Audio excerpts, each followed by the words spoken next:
This video describes the Nutty Putty Cave accident, in which a 26-year-old caver named John Jones tragically lost his life in 2009. His death is a sobering reminder of how dangerous caving can be, and why we should follow safe caving practices at all times when spelunking. Nutty Putty Cave, located in Utah, was first explored in 1960, and it quickly became famous for its narrow and slippery passageways, twists, turns, and squeezes. Different parts of the cave are named accordingly: the birth canal, the aorta crawl, the scout eater, the maze. Nutty Putty Cave is a hydrothermal cave with a total surveyed length and depth of 1355 and 145 feet respectively. John had had plenty of caving experience, but not recently. Most of his spelunking was done when he was a kid. John's father frequently took him and his younger brother Josh on caving trips all over Utah. Josh wasn't his only brother. John Edwards Jones was born into a big family of 5 boys and 2 girls. He also had 16 nieces and nephews.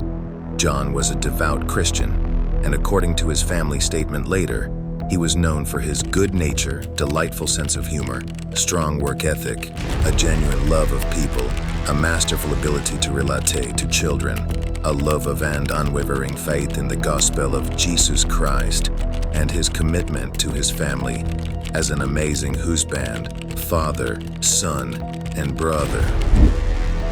At the time of the accident, John was studying to become a pediatric cardiologist, had recently become a father, and his wife was pregnant with their second child. On November 24, 2009, the brothers John and Josh decided to rekindle their love for caving and picked Nutty Putty Cave as their next conquest.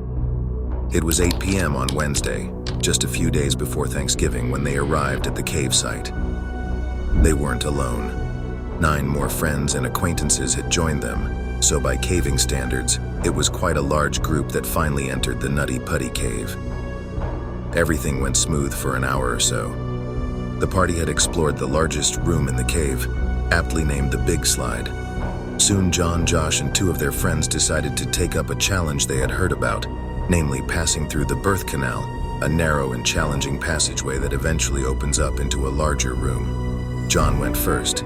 He wriggled forward for some time but did not see any larger area. He continued to inch forward, but the narrow passage did not come to an end. Instead, the squeeze made a sharp downward turn. Confidently, John pressed forward, perhaps noticing the tunnel got wider at the bottom, but it was already too late. It all went wrong 50 feet earlier. It is unclear from the conflicting sources on the internet whether John entered the birth canal and accidentally turned and wriggled into the scout eater, or if he had missed the birth canal entirely and crawled into another passageway just next to the birth canal called Ed's Push. Now, Ed's Push does not lead to a larger room. It does not lead anywhere, at least nowhere a 6-foot, 200-pound man can fit. Ed's Push has 4 uncharted passageways at its end, but they are all too small for a human. If he instead pushed into the scout eater, it similarly has a small passageway that doesn't lead anywhere. In any case, John kept pushing through until he couldn't continue. To top things off, he had wriggled into a fissure that went nearly straight down, which made him unable to turn back on his own. The narrow crevice he was trapped in measured 10 by 18 inches. This size is comparable to the opening of a front-loading washing machine, except it wasn't a perfect circle and he was stuck in the tightest part of the opening. Trapped more than 100 feet below the ground and deep inside the cave, all John could do was wait and pray. His brother Josh, who was following him, was the first one to find John. Anxious of how much the rock had swallowed John, Josh tried to pull him out but only managed to inch him up a little. As soon as he let John go, he slid right back into the crevice. John was stuck with one hand pinned underneath him and the other forced backward. His ankles and feet were free but were of little use as gravity pushed him down. They both said a quick prayer and Josh hurried back to the ground as fast as he could, slowly wiggling out of the tight passage and rushing to the surface. Once outside, he quickly called for help, while their friend stayed with John. The first person to arrive to help Susan was a local rescue volunteer who immediately dropped everything she was doing when she received the message on her rescue pager and rushed to the scene with her Toyota. She arrived sometime around midnight. It was now more than 3 hours since John had been trapped deep inside the cave. Small, agile, and quick, Susan took no time to reach John. "Hi, John. My name is Susie. How's it going?" "Hi, Susie. Thanks for coming," John said. "But I really want to get out." Within the next few hours, tens and tens of rescuers arrived. The rescue team quickly brainstormed a plan after a plan. They discussed everything, even lubing the walls of the cave, until they decided to use a rescue rope that passes through a series of climbing cams with one end of the rope yet around John's legs and the other and pull it by the team. At the same time, they also tried drilling away chunks of rock near John, but the hard material and the awkward position made drilling a slow and painful work. In over an hour, they only managed to drill through a couple of inches of rock. The position of John's body also complicated things.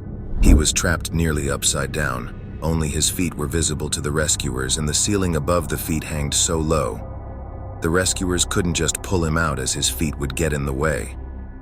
Time passed, as rescuers worked frantically and failed with their first system of climbing cams.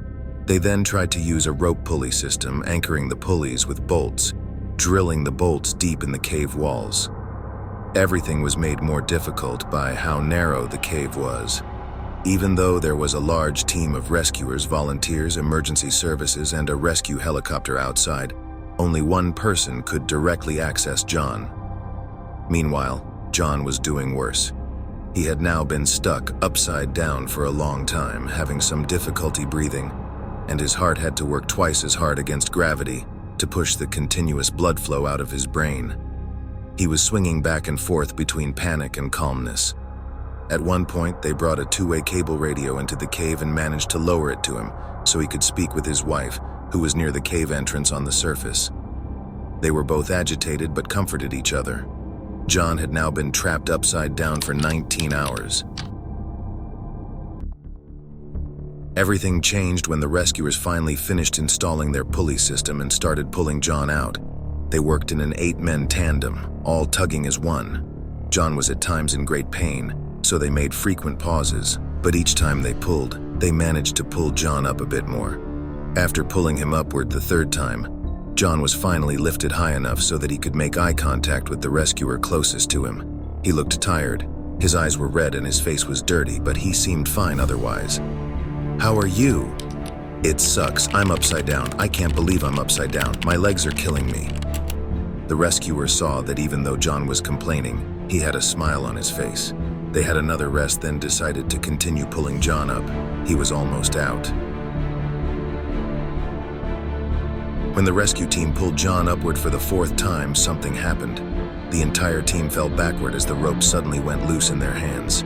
The closest rescuer felt something hard hit his face, and he passed out for a second.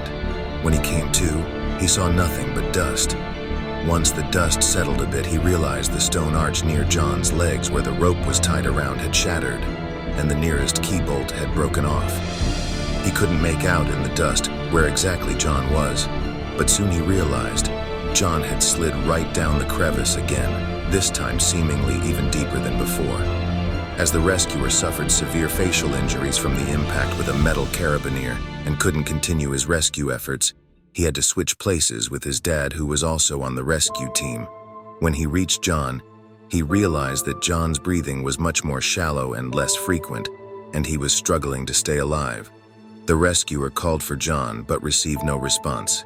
Desperate, he tried to lower himself into the crevice to put the rope around John's waist, but got stuck himself.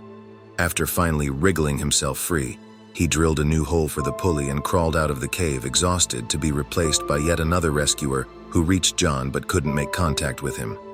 Soon after, a medical professional crawled into the cave and reached John. At midnight, November 25th, John was pronounced dead. He was 26 years old. A total of 137 rescuers worked hard for 27 hours to save John, but had to leave the tragic site with empty hands and heavy hearts. One of them told the media this was his toughest rescue in his 29 years of being a search and rescue volunteer. The next day, the authorities determined that it was too difficult and dangerous to get his body out of the cave, so Nutty Putty Cave will forever remain the final resting place for John Edwards Jones. A week after, public authorities decided to close Nutty Putty Cave to the public permanently. It has been sealed ever since. John's family had a plaque put on the entrance of the cave in his memory.